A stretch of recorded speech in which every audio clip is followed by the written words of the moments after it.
Shalom Bapak Ibu. Puji nama Tuhan. Selamat datang Ibu Febe. Kita bersyukur hari ini Ibu Febe ada bersama dengan kita dengan segala doa dan pergumulan ya. Ya, tidak gampang bisa dapat visa sampai ke Indonesia zaman seperti ini. Ya, tepat pada waktunya. Kalau saja bulan Mei saudaraku lebih ketat lagi karena varian baru dari India sudah mulai muncul. Tapi Tuhan tidak pernah salah saudaraku. Dia selalu tepat waktunya ya. Dan bersyukur Ibu Febe dengan visa bisnis ya. Dan itu cukup luar biasa, hanya 5 hari diurus saudara. Dan itu mendatangkan kebaikan dan dengan sehat walafiat. Tidak kurang suatu apa dia kembali ke Indonesia untuk bergabung bersama dengan kita. Beri tepuk tangan dulu saudara ya.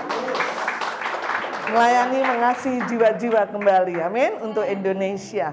Mungkin saudara heran sedikit putih karena memang Korea sama Indonesia beda ya. Tapi saya bilang 3 bulan 4 bulan lagi hitam lagi pasti ya.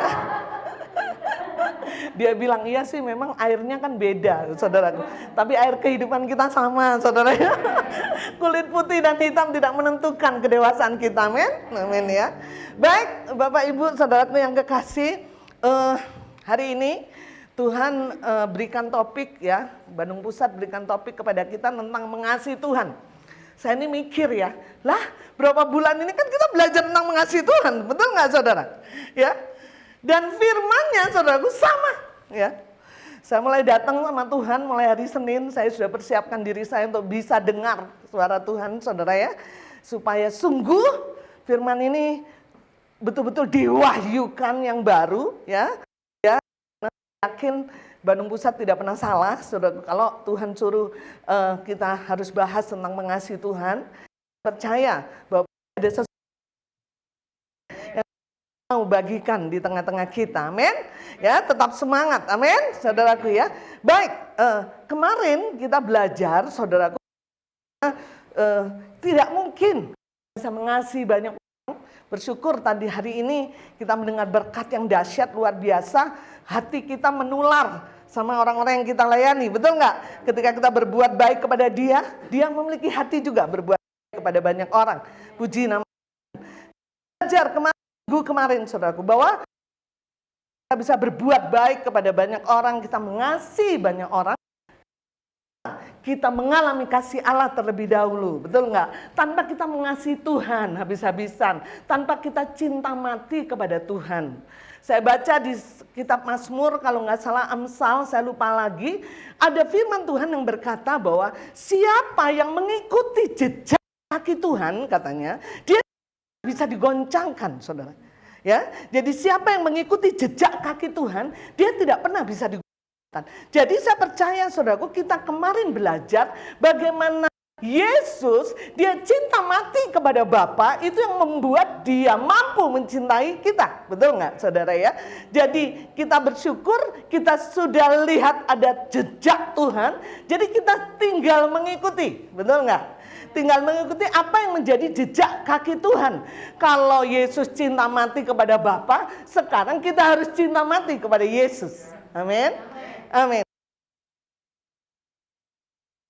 Hari demi hari, rasanya tidak ada kunci yang lain kecuali kunci. Karena itu hukum yang jauh lebih utama dari korban-korban yang lain, betul nggak? Jangan sampai fokus kita ke korban-korban yang lain. Justru yang utama kita tidak kerjakan, betul nggak? Tapi biarlah saya berdoa supaya hari demi hari jemaat Tuhan tempat ini semakin jatuh cinta, ya, kapasitasnya semakin besar untuk mengasihi Tuhan, sehingga bilang aku nggak bisa Tuhan kalau tanpa Tuhan, amin. Dan saya yakin everything is okay, betul nggak? Ya, kalau engkau mengasihi Tuhan habis-habisan, everything is okay. Jangan takut hidupmu, jangan semuanya diselesaikan Tuhan. Tuhan lihat hatimu, atas persembahanmu, karena korban itu jauh lebih utama dari korban yang lain. Amin.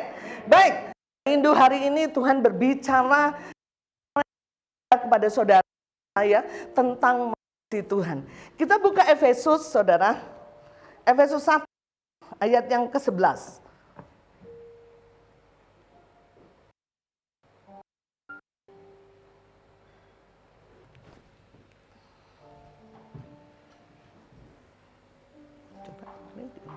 Efesus 1 ayat yang ke-11.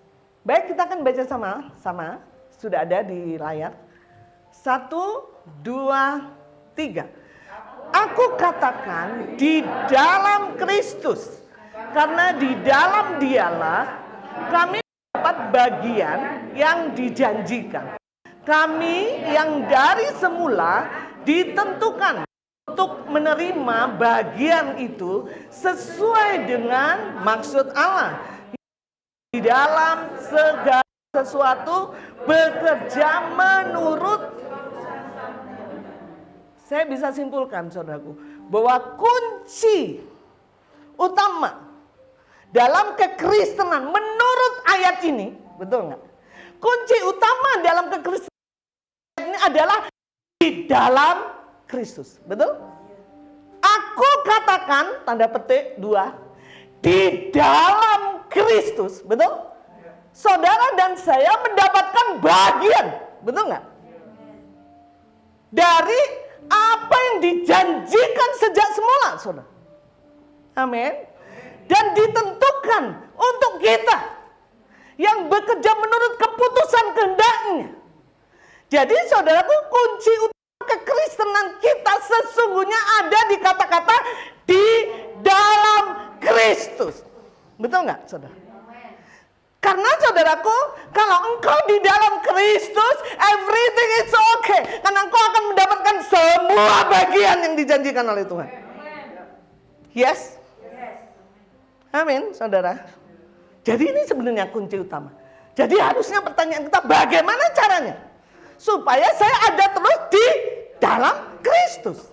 Supaya saya tidak di luar Kristus. Bagaimana caranya supaya saya terus di dalam Kristus? Sehingga apa? Sehingga setiap bagian, setiap porsi yang disediakan di surga buat saya, selalu saya nikmati. Amin. Janji-janji Tuhan yang sudah diputuskan oleh Tuhan, saya nikmati. Saya percaya, saudaraku, hidup saya penuh kemenangan. Betul nggak? Saya tidak pernah kekurangan apapun. Saya kaya secara apapun. Karena apa? Karena saya nikmati janji-janji Tuhan itu digenapi atas hidup saya. Porsi yang menjadi bagian saya nikmati. Apa kuncinya? Di dalam Kristus. Amin. Nah, saudaraku, di dalam Kristus, di dalam Dia, itu bicara tentang menyatu dengan Tuhan. Saudara, kalau saya punya ini, kalau saya taruh misalnya uang, logam 100 perak bisa masuk ya. Saya bilang, logam uang itu ada di dalam, betul nggak? Ngerti? Kalau logam itu saya taruh di luarnya, itu di luar, betul nggak? Jadi kalau saya bilang uang logam itu ada di dalam ini, artinya uang logam itu menyatu dengan air, betul nggak? Jadi saudaraku, bicara di dalam Kristus itu tidak lain kita menjadi satu roh dengan Kristus, betul nggak? Ngerti saudara? Jadi satu roh dengan Kristus. Kita lihat 1 Korintus 6 ayat 16 dan 17 ya.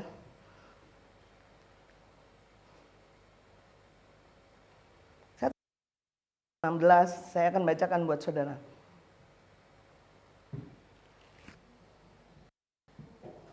Saya rindu saudaraku diwahyukan hari ini ya. Saya akan bacakan 1 Korintus 6 ayat 16. Atau tidak tahu kakak bahwa siapa yang mengikatkan dirinya pada perempuan capu, dia menjadi satu tubuh dengan dia. Sebab demikianlah kata nas, keduanya akan menjadi satu daging. Ayat 17. Kita baca sama-sama. 1, 2, 3. Tetapi apa yang mengikatkan dirinya pada Tuhan menjadi satu roh.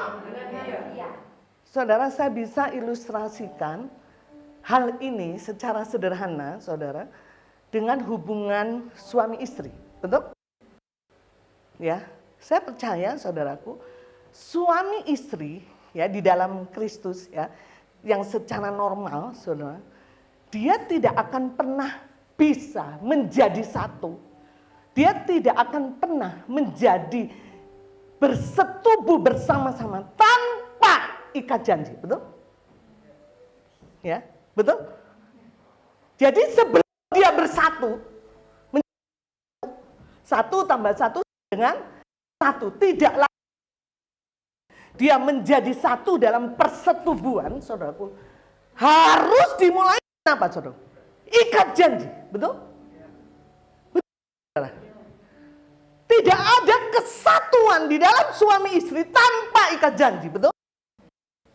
Ya, Teguh sama Tari begitu juga kan? Kalau perlu dikarang sehari sebelumnya, ya kan? Ketika ikat janji di hadapan jemaat, di hadapan gereja, saudara sambil gemetar, aku menerima engkau, Dr. Andes Teguh, apa MT, MSC gitu ya, sebagai suamiku satu-satunya. Betul nggak saudaraku? Bukan dua-duanya ya saudaraku. Satu-satunya. Dalam segala suka. Betul nggak? Kau sakit dalam suka, kok kayak enak banget kalau dalam suka ya ngomongnya ya. Ya betul nggak saudara? Ya kalau nggak enak pelan suaranya. Ya tapi kalau yang enak-enak udah gitu. Itu contoh aja saudara. Ya. Kau ikat janji, betul nggak saudara? Sampai maut memisahkan kita, betul nggak? Saudaraku, apa yang terjadi ketika engkau ikat?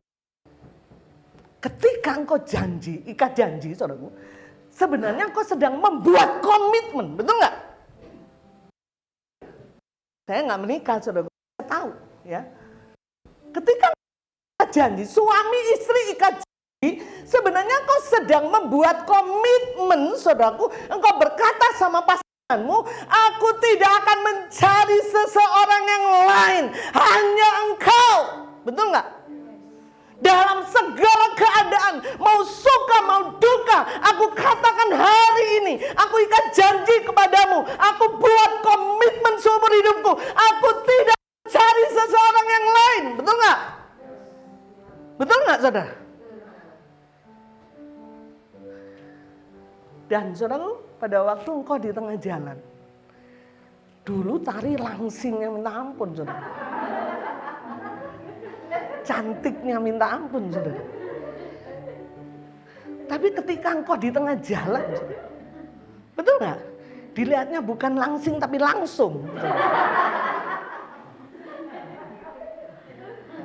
Teguh tidak boleh mencari seseorang yang lain sesuai dengan kehendak dia. Betul nggak saudara? Betul nggak saudara?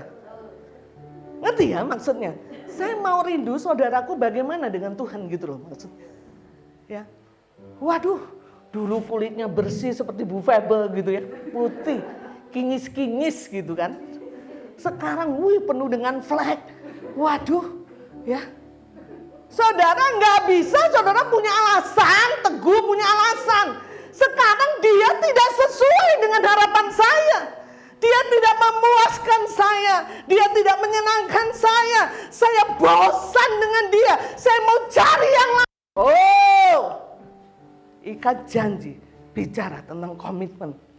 Betul? Betul ya? Yang istri, saudaraku, dulunya dadanya bidang. Ya, kalau kita bersender nangis enak banget, ini ada bidang, 6 packs, 1 packs, 4 packs, semua packs, saudaraku ya. Udah makin tua, bukan dadanya yang bidang, perutnya yang gendut. Sorry Mareng enggak ya? Sorry, bukan ini ya. Enggak, saudara saya mau real aja, betul nggak? Teh Nunung tidak bisa bilang, oh ini bukan harapan saya. Ya. Dulu baik hati, dulu setia, dulu saya nih. Begitu perjalanan pernikahan terus dia menjadi pemarah. Saudara nggak bilang, oh Tuhan aku punya 1001 alasan untuk meninggalkan dia. Saudara, bicara ikat janji. Itu bicara dengan komitmen. Betul? Ngerti saudara? Amin.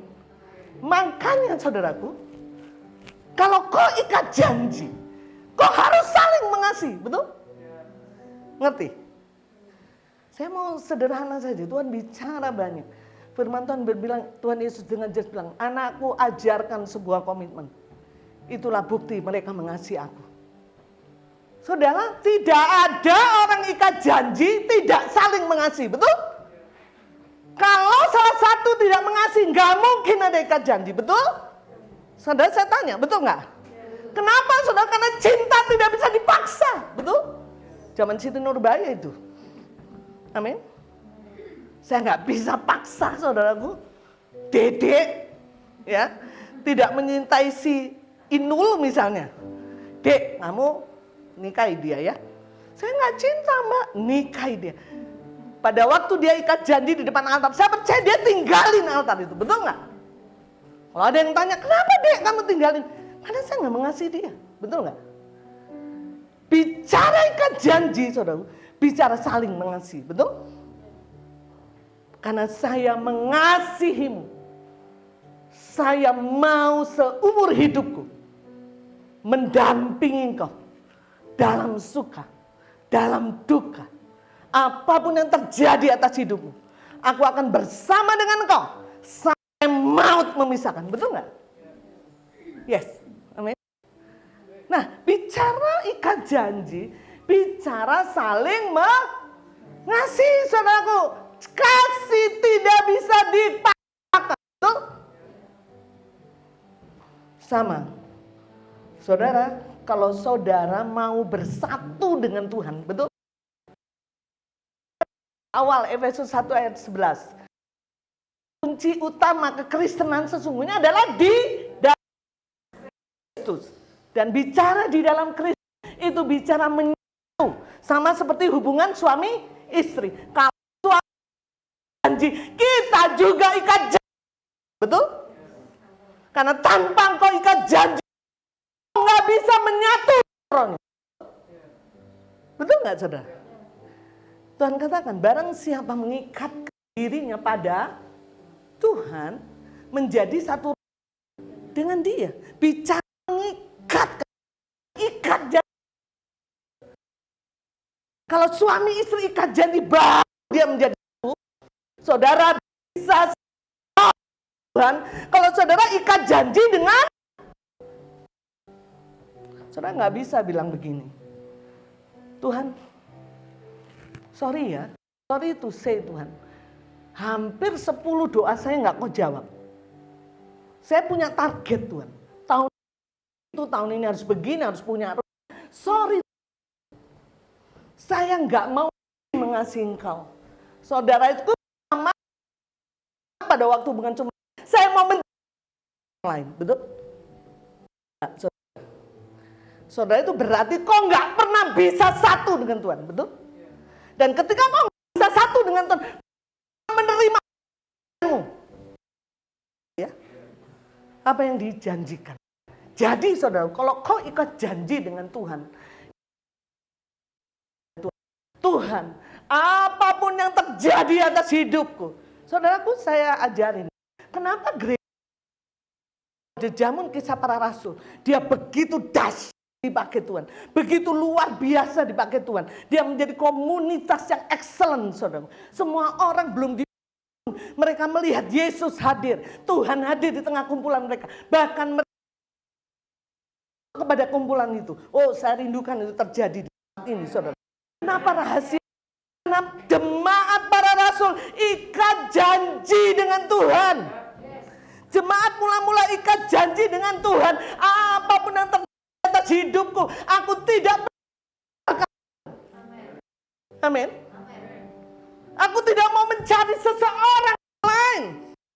Sorry to say Tuhan, walaupun doa dijawab, walaupun aku sedang berjalan, sepertinya apa yang terjadi, tapi aku tetap Tuhan.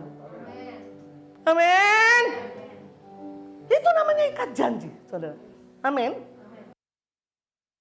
Tapi apa yang terjadi, saudara? Ada banyak anak Tuhan dia tidak pernah ikat janji. Artinya gini, kalau baik sama gua pun haleluya. Lu nggak baik sama gua, betul nggak saudara? Tuhan saudaraku, dia tidak janji. Makanya saudaraku ada mereka dalam hidupnya. Kenapa? Karena hidupnya bersama dengan Tuhan tidak menyatu, tidak pernah di dalam Kristus. Mereka nggak pernah ikat janji, sehingga seenaknya sendiri. Kadang aku mau mengasihi Tuhan, kalau aku happy, kalau engkau baik buatku, aku dikasih jawaban doa. Tapi sorry to say, kalau Tuhan nggak lakukan apapun, berhak ya saya ninggalin kamu. Itulah orang yang ikut Tuhan, tapi nggak pernah mau ikat janji, betul? Ngerti ya? Dan saya percaya saudara, kalau engkau ikat janji dengan Tuhan, saya berani buktikan masa-masa sulit seperti apapun yang kau hadapi. Amin. Masa-masa sukar seperti apapun, engkau menjadi orang-orang yang berkenan di hadapan Tuhan, yang diberkati dengan Tuhan. Karena kau menerima setiap porsi, menerima setiap bagian, setiap keputusan. Efesus 11 bilang begitu ya. Namanya adalah di dalam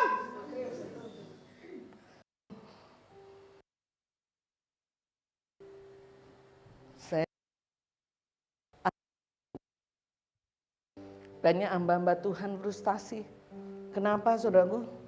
Hamba-hamba Tuhan di gereja-gereja besar, pada kalau hari Minggu, saudara, saya cerita dengan beberapa hamba Tuhan, saudaraku. Kalau hari Minggu, saya mau cerita bahwa ada banyak hamba-hamba Tuhan tinggalin Tuhan, lupa ikat janji karena mamon, betul? Karena uang sudah menjadi sistem Babel yang masuk dalam gereja Tuhan. Semuanya diukur dengan uang. Dan ketika Tuhan goncangkan lewat pandemi, saudara, saya percaya bahwa COVID memang kita nggak suka, tapi itu bisa jadi cara Tuhan untuk goncangin segala sesuatu, betul nggak? Amin. Yang orang lain mulai melekat kepada mamon, digoncang. Tidak ada yang kecuali ikat janji dan firman. Amin.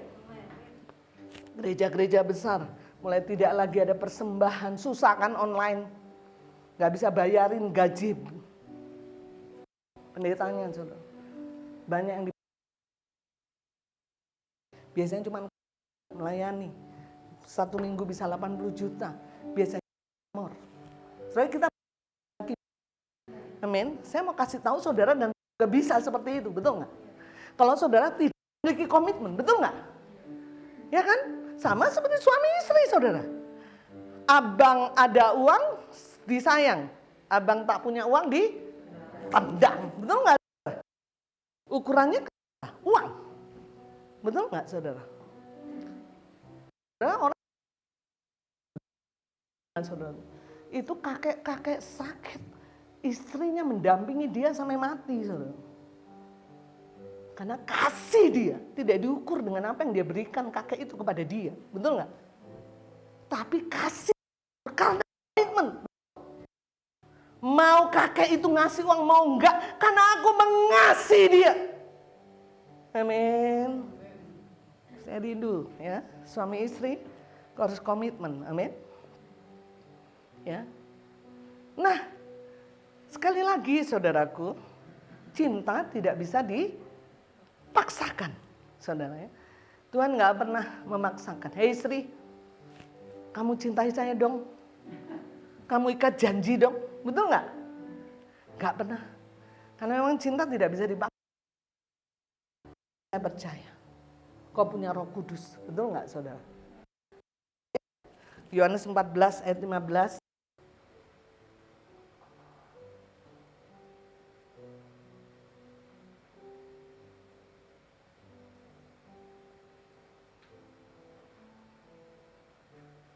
Saya akan bacakan buat saudara ya. Jikalau kamu mengasihi aku, kamu menuruti segala perintahku. Ayat yang ke-. Aku akan minta kepada Bapa dan ia akan memberikan kepadamu seorang penolong yang lain supaya ia menyertai kamu selamanya. Jadi saudaraku, saya percaya memang cinta. saudara mengasihi. Siapapun tidak pernah bisa paksa. Saya nggak bisa paksa.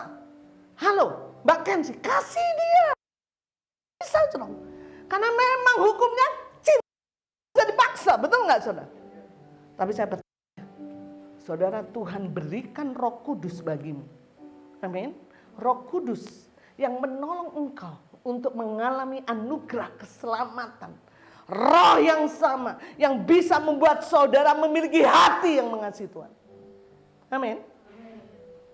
Maka itu saudaraku, saya yakin sekali kalau anak Tuhan bekerja sama dengan Roh Kudus, tidak ada alasan untuk tidak mengasihi Tuhan. Betul? Walaupun cinta tidak bisa dipaksa. Betul? Amin. Berarti kalau saudaraku tidak bisa mengasihi Tuhan, saya yakin saudara tidak bekerja sama dengan Roh Kudus. Amin. Mungkin kau nggak bisa memaksa, saya nggak bisa paksa saudara, tapi Roh Kudus bisa anugerahkan kasih untuk mengasihi Tuhan dan Paulus, betul nggak? Paulus begitu jahat, dia bunuh pengikut Kristus. Saudara, dengan sekejap, saudaraku, bencinya menjadi cinta, betul nggak, saudara? Kenapa? Ada pekerjaan Roh atas hidupnya, betul? Saya yakin, saudara, Habib Rizik pun, amin. Orang-orang yang membenci sekarang kita, membenci kekristenan, saya berdoa Tuhan lawat dan ganti dengan hati yang mengasihi Tuhan. Amin. Kenapa, saudara? Karena Roh Kudus dikatakan diberikan Tuhan menjadi penolong kita.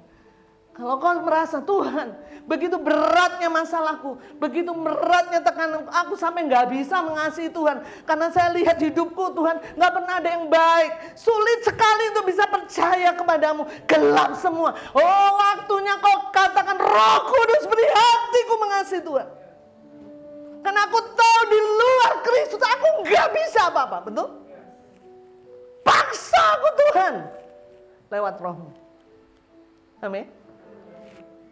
Kalau kau punya kerelaan untuk dipaksa oleh Roh Kudus akan paksa kamu, saudara. Amin. Yes. Saya yakin.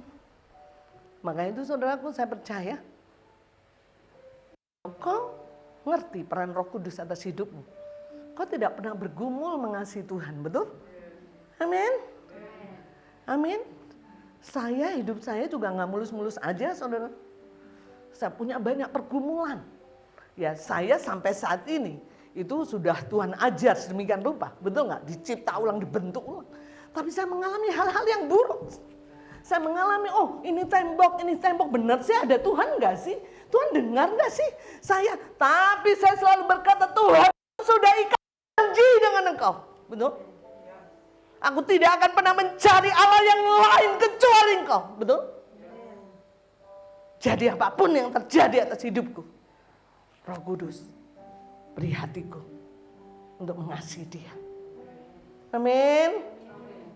Saya yakin, saudaraku, kau tidak akan perlu bergumul mengasihi Dia. Amin. Amin.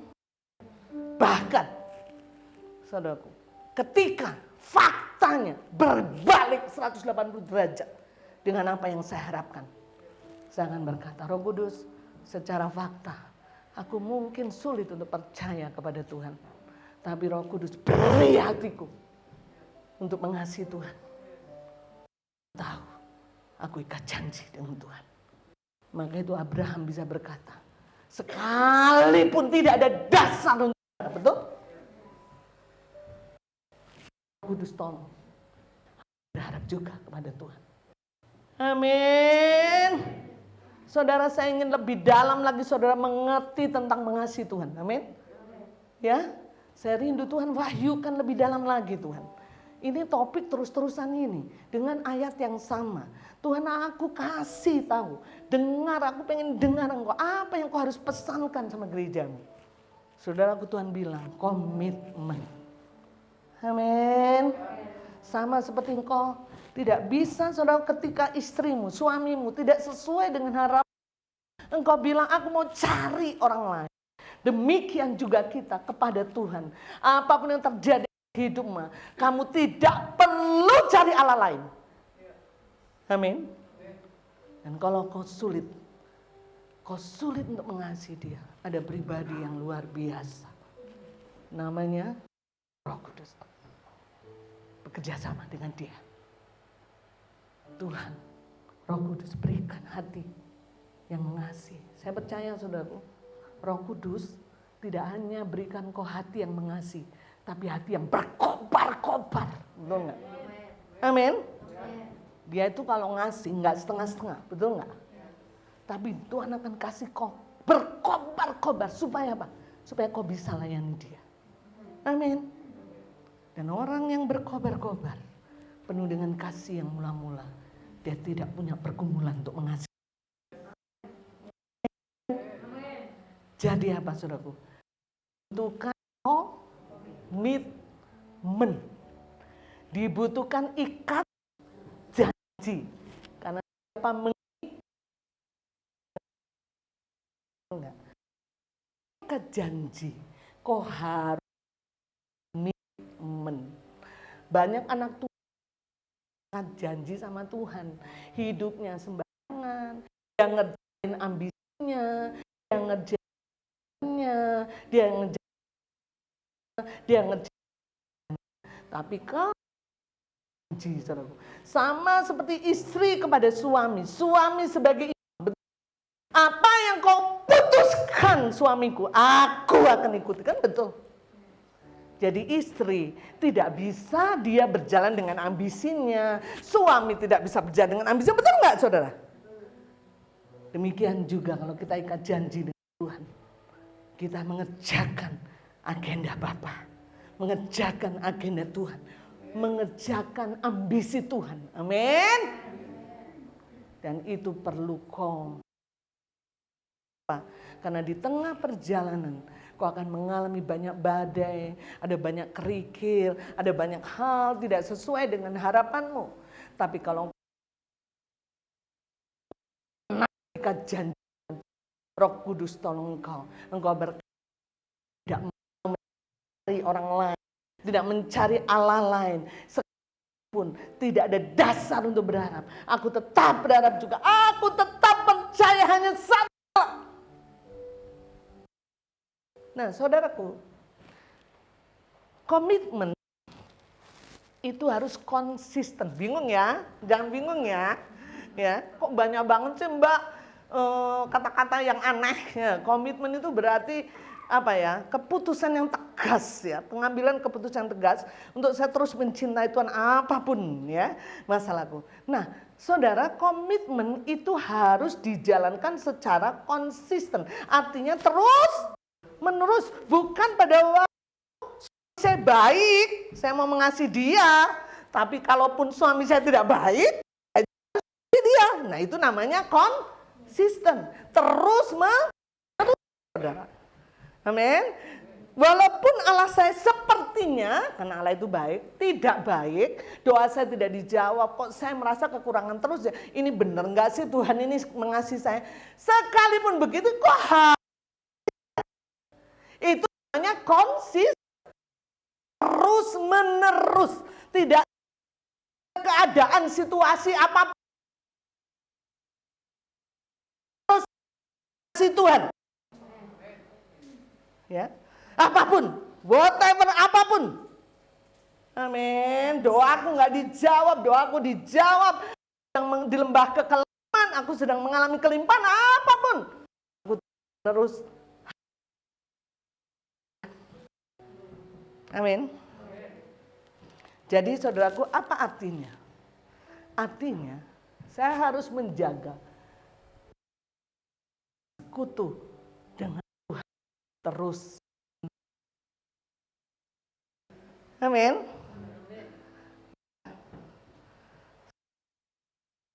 Engkau mengasihi, nggak mungkin kau bilang mengasihi tanpa ada waktu untuk bersekutu, betul?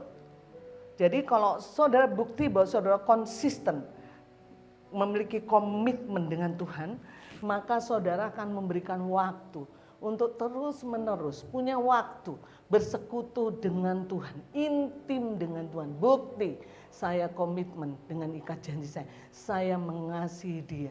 Kenapa? Karena ketika engkau lakukan itu, kau sama dengan di dalam Kristus. Amin. Kau sedang berada di dalam dia. Ya, satu ayat lagi ya, kita buka Yohanes 15.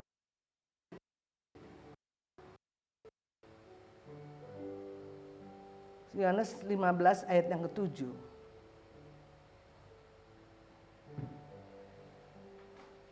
Baik, kita akan baca sama-sama. 1, 2, 3. Jikalau kamu tinggal di dalam aku dan firman tinggal di dalam kamu, entahlah apa saja kamu kehendaki dan kamu sama aja seperti ayat 11, betul nggak? Kata kuncinya di dalam Kristus, sama itu. Jikalau engkau tinggal di dalam aku, ya, maka kau akan merasakan semua bagian, semua porsi yang sudah disediakan Allah buat kita. Amin. Jadi kalau kita terus konsisten, komitmen, bersekutu dengan Tuhan, intim, ya, saya percaya bahwa itulah yang dinamakan di dalam Kristus. Amin. Di dalam Dia. Amin. Apa yang terjadi, saudara, kalau kita sudah ada di dalam Kristus? Saya percaya kalau engkau ada di dalam Kristus, dalam persekutuan yang dalam dengan Tuhan, saya percaya akan ada banyak penyingkapan, ada akan banyak Tuhan. Amin. Isi hati Tuhan akan disampaikan kepadamu. Amin. Ya. Semakin suami istri intim bersekutu, istri akan semakin mengenal apa maunya suami, betul? Semakin kita intim dengan Tuhan, saya percaya akan ada penyingkapan. Ada Tuhan akan taruhkan isi hatinya. Tuhan akan beri apa yang Tuhan inginkan, kau lakukan. Dan percayalah saudaraku, itulah yang namanya keberhasilan. Dan ketika kau respon dengan benar, kau taat dengan benar, saya percaya itulah keberhasilan. Kau akan, apa saja yang kamu akan menerimanya. Amin. Kita akan berkata, yes, saya mengalami terobosan, saya mengalami hajat. Saya tahu hati Tuhan. Saya tahu saudara mengambil keputusan tidak salah. Saya betul tahu isi hatinya disingkapkan oleh Tuhan. Dan itulah yang membuat saudaraku, saudara memiliki aliran kehidupan. Karena saudara menyatu dan saudara berfungsi menjadi pintu gerbang surga. Amin. Dimanapun saudara berada, saudara alirkan kehidupan. Kenapa? Karena saudara konsisten bersekutu, maka aliran kehidupan mengalir dalam hidupmu. Karena engkau menyatu dengan roh, menyatu dengan Tuhan, sekelilingmu akan merasakan aliran kehidupan. Amin. Interaksi denganmu itu mendatangkan aliran. Dan orang akan berkata, dia bukan orang yang biasa-biasa. Dia orang yang Tuhan. Saya percaya saudaraku, kau dengar, nanti akhir-akhir ini Tuhan akan buka sedemikian rupa kamu semuanya belum terucap, saudaraku. Ini orang bukan, saudaraku, saya nggak dipejabat, saudaraku.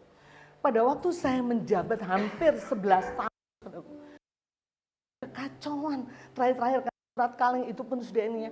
Artinya tidak mengalami masa-masa misalnya dikejar-kejar sama sama itu, semuanya sepertinya blessing dan segala macam. Begitu saya turun, saudaraku, kacauan. Ada banyak anak buah saya cerita, Bu, kayaknya Ibu itu dalam memilih orang, dalam ini seperti buah ke-6, Ibu memilih yang tepat. Saya baru mengerti, saudaraku, bahwa saudara dan saya ketika komitmen konsisten dengan Tuhan, saudara memiliki pengurapan Samuel. Kenapa, saudaraku? Karena Samuel, saudaraku, waktu dia memerintah selama 40 tahun, itu rakyatnya, itu dihisapkan dengan Samuel, tidak pernah mengalami yang namanya kekurangan, sakit, penyakit, semua sejahtera, damai. Bahkan orang Filistin pun tidak pernah bisa menyerbu. Kenapa? Karena Samuel memiliki pengurapan teritorial. Amin. Saya rindu Tuhan, kalau saya memimpin hari ini, berikan pengurapan sehingga setiap orang yang terhisap di gereja ini, amin, mengalami damai sejahtera, tidak ada sakit penyakit, tidak ada kelaparan, tidak ada kekurangan. Dia bilang, kenapa ya Bu, dulu waktu Ibu memimpin seperti nggak ada musuh seperti ini, kok ini Ibu turun lengser. Baik, saya akan doakan. Ibu tolong ya, kita bingung harus milih ini atau ini. Ibu bisa memilih dengan tepat. Ya, nanti saya doakan. Saudaramu kau akan lihat, semua akan lihat. Nah di grup ini, di kampung ini ada seseorang, amin. Dan itulah pengurapan Samuel, amin. Dan saya percaya saudaraku, ketika kau komitmen dan ikat janji, kau terus lakukan dengan setia. Kau bukan saja menerima bagianmu, kau bukan saja menerima porsimu, tapi engkau menjadi berkat bagi banyak orang.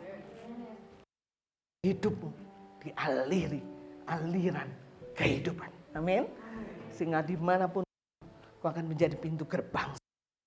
Orang akan berkata, dia bukan orang sembarangan. Ada Tuhan menyertai dia. Amin, saudara, amin. Ya. Pada waktu ini COVID, saudaraku, Lembang COVID. Ya, beberapa kali kita termasuk gereja pertama yang mengadakan tatap muka, hanya 4 gereja. Itu pun gereja kecil-kecil, saudaraku, yang mengadakan tatap muka. Saudara tahu, Lembang bola-balik zona merah. Apa ketua gugus tugas bilang? Pak Sadrak, ketua BKSG sudah mulai evaluasi. Dulu pakai Zoom saya, jadi saya pasti ikut, saudara. Dengan gugus tugas, dengan camat, dengan ibu Kapolres. Apa yang di gugus tugas? Orang camat, ketua gugus tugas ini bukan orang Kristen, orang Muslim. Dia bilang ke Pak Sadrak sendiri ingin menutup, saudara, gereja-gereja karena zona. Apa yang dikatakan? Biarin saja Pak Sadrak, gereja-gereja tetap ibadah. Kenapa doa manjur? Ketua KSG-nya sampai kaget. Makanya kita nggak pernah ditutup walaupun saya yakin ada pengurapan yang bekerja atas gereja Tuhan. Amin. Ada komitmen, ada konsisten. Bukan kita nyangkal pemerintah, bukan kita konyol sok jago, betul nggak saudara? Semua didasarkan Tuhan. Dan saya ketika kita hidup dengan komitmen, ikat janji, percayalah. Kami dimensi di mana posisi kita berbeda, amin. Sama-sama ojek online, tapi posisiku berbeda, betul? Ya kan? Amin. Maka itu saudaraku, biarlah kita mengasihi dia.